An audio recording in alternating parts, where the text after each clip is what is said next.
Lima Romeo departs VFR on course, fly runway heading, departure frequency 119.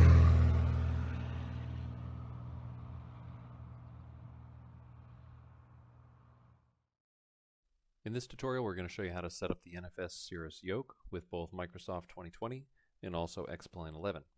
So starting within Microsoft 2020 at the welcome screen, go to the top where it says Options, and then go into the Controls. Then this is going to list all the different control peripherals you have connected. So looking at the NFS Cirrus yoke. When the filter is set as assigned, since nothing is assigned yet, this will be blank. So you need to change the filter to all. And we're going to search first for elevator. And click on the gray box beside elevator axis. And then click Start Scanning. And then if you pull the yoke back towards you, it should show joystick L, axis Y. And you can validate that.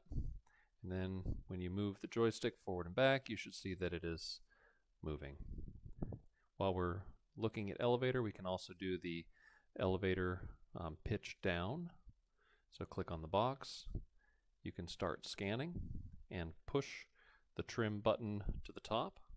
So that should be button number 3. And we can do pitch up, elevator trim pitch up, start scanning, pull the trim back. That should be button number 4. Next we can search for aileron.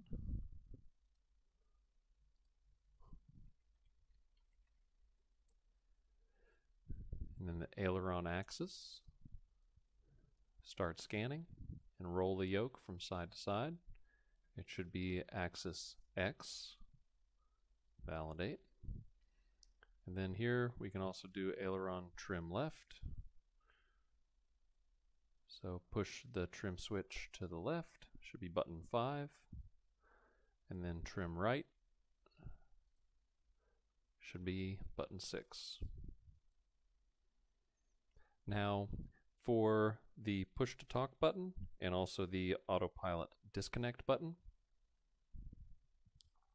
The push to talk is if you are choosing to use Pilot Edge, and I would refer to their documentation to what they would like the push to talk button to be assigned to. The autopilot disconnect gets set within the NFS G1000 software to control our autopilot. So if you go back to assigned, it'll show you everything that you have assigned here. So our trim switch can also function as a point of view hat if you push and hold the push to talk button at the same time as moving it. Now there's a lot of different views that you can set. Probably the most popular is if you search for cockpit look. You can do cockpit look down, left, right, and up.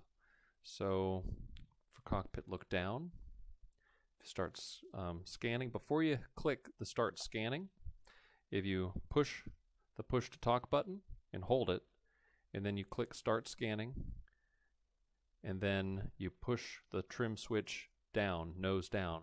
So that should show point of view up. That's one way to do it. Or you can do it manually. So for cockpit look, don't want that one. For cockpit look left, you can actually just manually select it for the point of view left. Cockpit look right.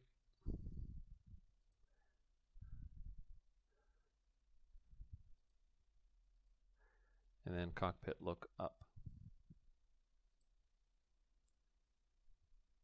And then to test all of those,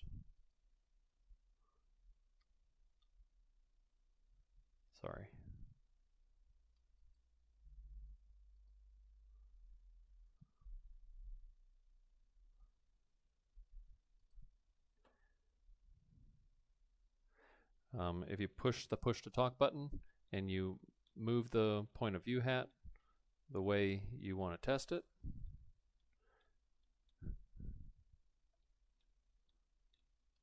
it'll show it actually lighting up. Excellent. So that should be all that you need to assign for the yoke in Microsoft 2020. Now we're going to go over to XPlane. So once you're in the welcome screen of XPlane, going into the settings, the NFS Cirrus yoke, you'll see that it is uncalibrated device, so you'll need to calibrate now. And so you just move this throughout the extent of its motion, do a couple complete circles, make sure that everything's good, and then it goes back to the middle position. Click next, leave it in the middle, click next again, and then it calibrates it.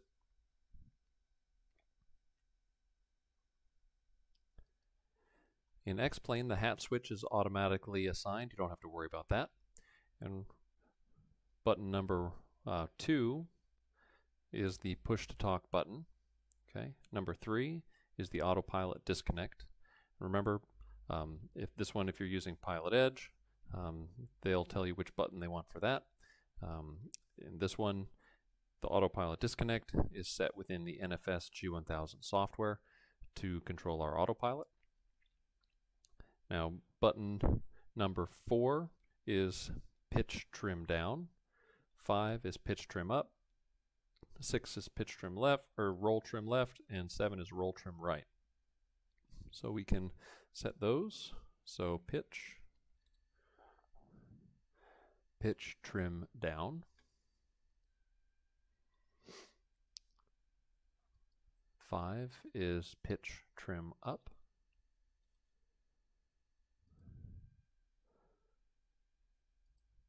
6 is roll trim left, and lastly 7 is roll trim right. So that's all the buttons assigned. The last thing is to assign your axes. Now, axis number 1 is your pitch, then number 2 is your roll. Now, if you wanted to add a response curve, so what this does is this lets you change how sensitive the yoke is. So if you move this down, then there's very little change for a lot of motion of the yoke. So how high that blue goes up on the scale of 0 to 1 is the output. If you do this, on the other hand, just a teeny bit of motion does a lot of output. So that's how you can kind of change your sensitivity. You can add by dragging this around. You can kind of mess around with the different response curves to get it to where it feels most natural. Another trick that we found to try to make it the aircraft to behave a little bit more naturally is flying it near its gross weight. That will make it a little bit less sensitive and seem to fly a little bit more realistically. So once you have all of this done, your yoke should be set up and ready to go.